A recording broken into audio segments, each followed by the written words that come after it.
Hello friends, जय जगन्नाथ। मु संतोष।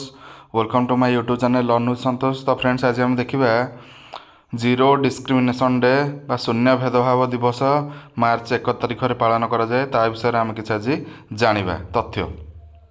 Zero discrimination day शून्य भेदभाव दिवस प्रतिवर्ष 1 मार्च रे पालन करा जाए। ଏହା ମିଳିତ ଜାତିସଂଘ ୟୁଏନ୍ ୟୁନାଇଟେଡ୍ ନେସନ୍ସ ଏବଂ ଅନ୍ୟାନ୍ୟ ଆନ୍ତର୍ଜାତୀୟ ସଂସ୍ଥା ଦ୍ୱାରା ଆୟୋଜିତ ଏକ ଗୁରୁତ୍ୱପୂର୍ଣ୍ଣ ଦିନ, ଯାହାର ମୁଖ୍ୟ ଉଦ୍ଦେଶ୍ୟ ହେଉଛି ଆଇନ ସମ୍ମୁଖରେ ସମାନତାକୁ ପ୍ରୋତ୍ସାହିତ କରିବା ଏବଂ ଜାତି, ଲିଙ୍ଗ, ବୟସ, ଧର୍ମ କିମ୍ବା ସ୍ୱାସ୍ଥ୍ୟ ଅବସ୍ଥା HIV ଏଡ୍ସ ଆଧାରରେ ହେଉଥିବା ଭେଦଭାବକୁ ବନ୍ଦ କରିବା। ଏହି ଦିନଟି ଜାତି, ଲିଙ୍ଗ, ବୟସ କିମ୍ବା ସ୍ୱାସ୍ଥ୍ୟ ଅବସ୍ଥାକୁ ନେଇ ହେଉଥିବା ସମସ୍ତ ପ୍ରକାରର ଭେଦଭାବକୁ ଶେଷ କରିବାକୁ ଆହ୍ୱାନ ଦେଇଥାଏ। ଏହାର ମୁଖ୍ୟ ଉଦ୍ଦେଶ୍ୟ ହେଉଛି ସମସ୍ତଙ୍କ ପାଇଁ ସମାନତା, ସମ୍ମାନ, ସମବେଦନା ଏବଂ ଶାନ୍ତି ପ୍ରତିଷ୍ଠା କରିବା, ଯେପରି ପ୍ରତ୍ୟେକ ବ୍ୟକ୍ତି ଗାରିମାର ସହିତ ଏକ ସମ୍ପୂର୍ଣ୍ଣ ଜୀବନଯାପନ ବଞ୍ଚିପାରିବେ।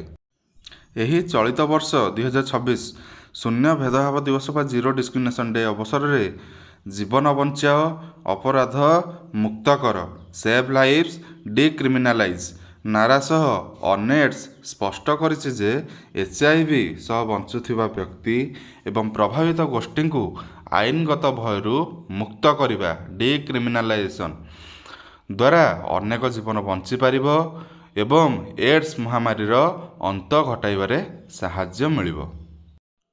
ଶୂନ୍ୟ ଭେଦଭାବ ଦିବସ ଜିରୋ ଡିସ୍କ୍ରିମିନେସନ୍ ଡେ କୌଣସି ପ୍ରକାର ପାର୍ଥକ୍ୟ ବା ଅସମାନତା ନ ରଖିବା ଦିବସ ଅଟେ। ଏହାର ଉଦ୍ଦେଶ୍ୟ ହେଉଛି ପ୍ରତ୍ୟେକ ବ୍ୟକ୍ତିଙ୍କୁ ସମ୍ମାନର ସହ ବଞ୍ଚିବାର ଅଧିକାର ଦେବା ଏବଂ ସମାଜରୁ କଳଙ୍କ, ଯାହାକୁ ଷ୍ଟିଗ୍ମା ବୋଲି କୁହାଯାଏ, ତଥା ଅନ୍ୟାୟ ଦୂର କରିବା।